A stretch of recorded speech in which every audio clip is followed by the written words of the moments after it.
اعوذ باللہ من الشیطان الرجیم، بسم اللہ الرحمن الرحیم۔ السلام علیکم ورحمۃ اللہ وبرکاتہ۔ آج ہم مدود کے بارے میں پڑھیں گے۔ مد کا لغوی معنی ہے کھینچنا، لمبا کرنا یا دراز کرنا، اور اصطلاحی معنی ہے حروف مدہ یا حروف لین پر آواز کا دراز کرنا۔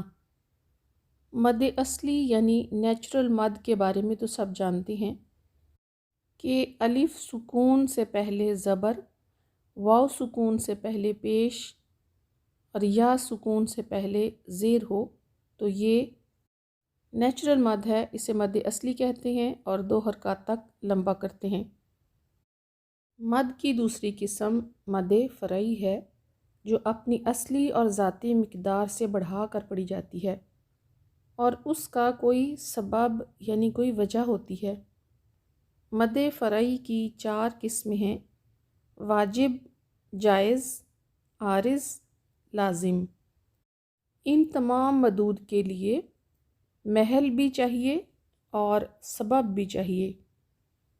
محل کا مطلب ہے وہ جگہ جہاں مد ہو سکتی ہے۔ یہ محل 2 ہیں: حروف مدہ یا حروف لین، اور سبب 3 ہیں: حمزہ، سکون، تشدید۔ اس کا مطلب ہے کہ محل ہونا بھی ضروری ہے اور سبب کا آنا بھی ضروری ہے۔ اب مد فرعی کی اقسام کی طرف آتے ہیں۔ مد واجب، جسے مد متصل بھی کہا جاتا ہے، حروف مدہ کے بعد حمزہ اسی کلمہ میں ہو۔ حروف مدہ محل ہوگا اور حمزہ سبب ہوگا، مثلاً جاء، یشاء۔ اس کی مقدار 4 حرکت تک ہوگی۔ نمبر 2، مد جائز، جسے مد منفصل بھی کہتے ہیں۔ حروف مدہ کے بعد حمزہ دوسرے کلمہ میں ہو تو مد جائز ہوگی، جیسے قالوا آمنا۔ قالوا میں دیکھیے لو پر مد اصلی ہے اور آمنا میں حمزہ سبب ہے، اس کی مقدار بھی 4 حرکات تک ہی ہوگی۔ نمبر 3، مد عارض۔ مد عارض کی 2 اقسام ہیں: مد عارض وقفی اور مد عارض لین۔ مد عارض وقفی، کلمہ قرآنی میں حرف مدہ کے بعد سکون عارضی ہو، جیسے ہم بسم اللہ الرحمن الرحیم پڑھتے ہیں تو لفظ ہے الرحیمی۔ جب ہم میم کو ساکن کرتے ہیں عارضی سکون تو پھر مد عارض وقفی ہوگی۔ مد عارض لین، کلمہ قرآنی میں حرف لین کے بعد سکون عارضی ہو، مثلاً الصیف۔ فا کو ساکن کیا، فا پہلے سے ساکن نہیں تھا اور اس سے پہلے حرف لین ہے۔ مد عارض وقفی اور مد عارض لین کو 2، 4 یا 6 حرکات تک لمبا کیا جا سکتا ہے، لیکن مد عارض وقفی کے لیے طول یعنی 6 حرکات زیادہ بہتر ہے اور مد عارض لین کے لیے 2 یا 4 زیادہ بہتر ہیں۔ مد فرعی کی 4تھی قسم مد لازم ہے۔ مد لازم کلمات قرآنیہ میں بھی ہو سکتی ہے اور حروف مقطعات میں بھی۔ مد لازم کی مقدار 6 حرکات ہے۔ کلمات قرآنیہ میں 2 طرح سے یہ مد ہو سکتی ہے: مخفف بھی اور مثقل بھی۔ مخفف مد کا مطلب ہے جس کا سبب مدہ سکون ہو، اور مثقل وہ مد جس کا سبب مدہ تشدید ہو۔ اس طرح کلمات قرآنیہ میں 2 مدود بنتی ہیں: مد لازم کلمی مخفف، جب کلمہ قرآنی میں حرف مدہ کے بعد سکون لازمی ہو۔ اس کی ایک ہی مثال ہے قرآن مجید میں آنا۔ پارہ نمبر 11 میں یہ لفظ 2 مرتبہ آیا ہے۔